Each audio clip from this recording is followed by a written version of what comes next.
महीने हो चुके हैं मणिपुर जल रहा था, लेकिन सरकार की नींद नहीं टूटी थी जब तक एक दिल दहला देने वाला वीडियो सामने नहीं आया। तो देश के प्रधानमंत्री भी जाग गए, सुप्रीम कोर्ट भी जाग गया, एन बीरेन्द्र सिंह भी जाग गए। इस घटना का असर ये हुआ कि मानसून सत्र के दौरान काम को छोड़कर संसद में सब कुछ चल रहा है, सदन का वक्त बर्बाद किया जा रहा है। विपक्ष प्रधानमंत्री से इस घटना पर जवाब मांग रहा है और इस सियासी ड्रामे के बाद विपक्ष के इंडिया ने तय किया कि क्यों ना मणिपुर जाकर हालातों का जायजा लिया जाए। तो एक 21 सांसदों का 21 नेताओं का एक दल मणिपुर पहुंच गया। हालांकि बात अलग है कि ये दल बंगाल और राजस्थान जाने के बारे में विचार नहीं करता, वो बात अलग है। ना ही ये दल बंगाल में हो रही विभत्सता पर बात करता है। लेकिन आज खबर ये है कि पूर्व सेना प्रमुख मनोज मुकुंद नरवणे ने ये कहा है कि मणिपुर को जलाने के पीछे चीन का हाथ है। और क्या कहा है पूर्व सेना प्रमुख ने, आज इस रिपोर्ट में बताएंगे।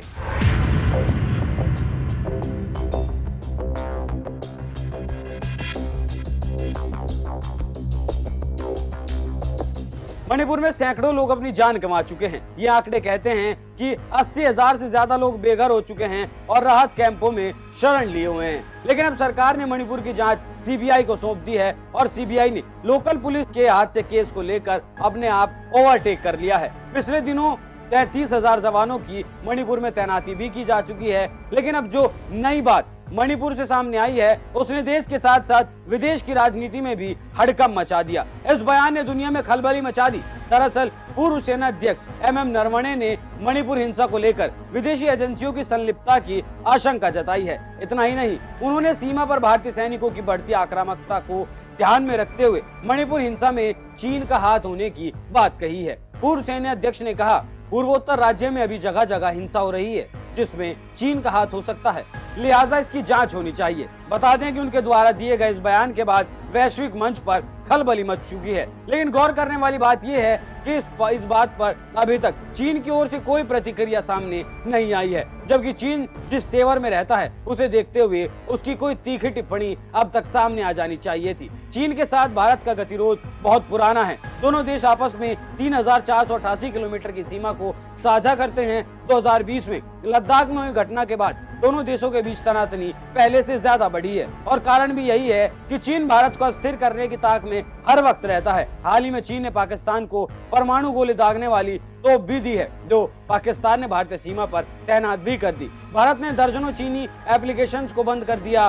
भारत के कारण चीन की फैक्ट्रियां धड़ाधड़ बंद हो रही हैं, क्योंकि भारत अब वियरेबल डिवाइस खुद बना रहा है। तो ऐसे में दर्जनों कारण हैं जिन्हें लेकर चीन परेशान है। तो हो सकता है मणिपुर में भड़के हिंसा में चीन घी डालने का काम कर रहा हो। नरवणे का ये बयान बहुत बड़ा बयान है और इस संभावना से इनकार भी नहीं किया जा सकता। अब आप सुनिए विपक्ष की कहानी। विपक्ष का एक दल मणिपुर पहुंच चुका है। वो वहां के हालातों का जायजा लेगा और आकर अपनी रिपोर्ट को सदन के पटल पर रखेगा और इस बात की संभावना प्रबल है, क्योंकि इस मामले को लेकर विपक्ष बेहद ही ज्यादा मोदी सरकार पर हमलावर दिखता है और वो रिपोर्ट में क्या बताएगा इस बात का अंदाजा अभी से लगाया जा सकता है। पहले आप सुनिए मणिपुर की गवर्नर क्या कह रही हैं इस मुद्दे पर। सबसे पहले तो यही कह रहे हैं कि हमें पीस कब आएगा और हम अपने घर वापस जाना चाहते हैं। तो मैं यही कोशिश कर रही हूँ कि पीस के लिए सारे लोग मिलकर ये प्रयास करें और निश्चित रूप से दोनों कम्युनिटी के लोग आपस में बातचीत करके भी उनको भी समझा रहे हैं, वो भी समझा रहे हैं और दोनों कम्युनिटी के लोग भी यही चाहते हैं कि पीस आना चाहिए। और ऐसी स्थिति में हम दोनों ही कम्युनिटी के लोगों से, सीएसओ से, उनसे बात कर रहे हैं, ऑल पॉलिटिकल पार्टी से भी बात कर रहे हैं कि इन लोगों को समझाएं, हिंसा छोड़ें और एक शांति लाने के लिए एक अपील करें लोगों को, एक शांति लाने के लिए सद्भावना, जैसे पहले यहाँ पीस था वैसी स्थिति फिर से आ जाए, यही हम सब लोगों को समझा रहे हैं। वो जो लोग भी आ रहे हैं यहाँ पर देखने आ रहे हैं पीस लाने के लिए, और उनसे भी मैं यही कहूंगी कि आप यहाँ की जनता और यहाँ की जो स्थिति है उसमें पीस लाने के लिए आप सबका सहयोग मिले, मैं उनसे भी यही प्रार्थना करती हूँ। मणिपुर के हालातों को काबू करने के लिए हर संभव कोशिश की जा रही है। सीबीआई यहाँ 6 एफआईआर दर्ज कर चुकी है, तमाम गिरफ्तारियां की जा चुकी हैं, दोनों समुदायों से बात भी की जा रही है जिससे शांति बहाली की जा सके। अब आप जाते जाते सुनिए विपक्ष को जो मणिपुर दौरे पर पहुंचा है। साथ ही इस खबर पर आपकी क्या राय है वो भी हमें कमेंट कर जरूर बताएं। नमस्कार। हमारे जो टीम आए हैं सारे दो हिस्से में बांट के हम लोग दोनों और जाएंगे और उसके बाद वापस आने के बाद फिर बाय रोड भी 2-4 रिलीफ कैंप पे हमें जाना है। जायजा लेने के उपरांत हम सब आपस में चर्चा करके जितने हम लोग डेलीगेट्स आए हैं सब मिलकर हम तय करेंगे कि कौन सा वाजिब मांग यहाँ रखा जाए, उसी के तहत हम अपना मांग रखेंगे। लोगों के घाव पर कैसे मरहम लगा सके, लोगों की बात कैसे सुन सके, उसी उद्देश्य से हम आए हैं। कोई रणनीति नहीं बना के आए हैं, दो अलग अलग समूह में हैं और दोनों समूह को ये जिम्मेवारी दी गई है कि हम लोगों को सुने। इनको सुना नहीं है लोगों ने, चाहे सरकार हो या कोई और।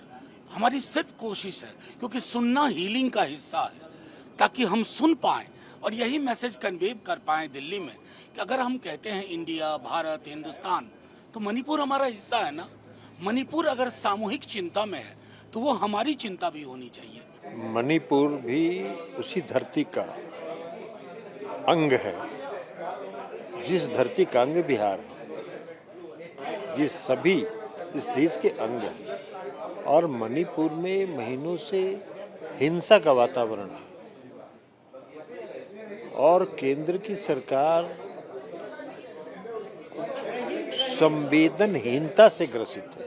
सबसे पहले तो यही कह रहे हैं कि हमें पीस कब आएगा और हम अपने घर वापस जाना चाहते हैं।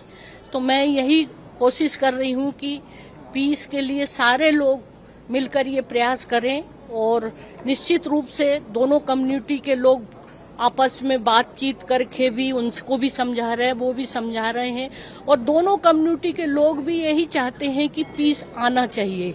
और ऐसी स्थिति में हम दोनों ही कम्युनिटी के लोगों से, सीएसओ से, उनसे बात कर रहे हैं, ऑल पॉलिटिकल पार्टी से भी बात कर रहे हैं कि इन लोगों को समझाएं, हिंसा छोड़ें और एक शांति लाने के लिए एक अपील करें लोगों को, एक शांति लाने के लिए सद्भावना, जैसे पहले यहाँ पीस था वैसी स्थिति फिर से आ जाए, यही हम सब लोगों को समझा रहे हैं। वो जो लोग भी आ रहे हैं यहाँ पर देखने आ रहे हैं पीस लाने के लिए, और उनसे भी मैं यही कहूंगी कि आप यहाँ की जनता और यहाँ की जो स्थिति है उसमें पीस लाने के लिए आप सबका सहयोग मिले, मैं उनसे भी यही प्रार्थना करती हूँ। हमारे जो टीम आए हैं सारे दो हिस्से में बांट के हम लोग दोनों और जाएंगे और उसके बाद वापस आने के बाद फिर बाय रोड भी 2-4 रिलीफ कैंप पे हमें जाना है। जायजा लेने के उपरांत हम सब आपस में चर्चा करके जितने हम लोग डेलीगेट्स आए हैं सब मिलकर हम तय करेंगे कि कौन सा वाजिब मांग यहाँ रखा जाए, उसी के तहत हम अपना मांग रखेंगे। लोगों के घाव पर कैसे मरहम लगा सके, लोगों की बात कैसे सुन सके, उसी उद्देश्य से हम आए हैं। कोई रणनीति नहीं बना के आए हैं, दो अलग अलग समूह में हैं और दोनों समूह को ये जिम्मेवारी दी गई है कि हम लोगों को सुने। इनको सुना नहीं है लोगों ने, चाहे सरकार हो या कोई और। हमारी सिर्फ कोशिश है, क्योंकि सुनना हीलिंग का हिस्सा है, ताकि हम सुन पाएं और यही मैसेज कन्वे कर पाएं दिल्ली में कि अगर हम कहते हैं इंडिया, भारत, हिंदुस्तान, तो मणिपुर हमारा हिस्सा है ना। मणिपुर अगर सामूहिक चिंता में है तो वो हमारी चिंता भी होनी चाहिए। मणिपुर भी उसी धरती का अंग है, जिस धरती का अंग बिहार है। ये सभी इस देश के अंग हैं और मणिपुर में महीनों से हिंसा का वातावरण है और केंद्र की सरकार संवेदनहीनता से ग्रसित है।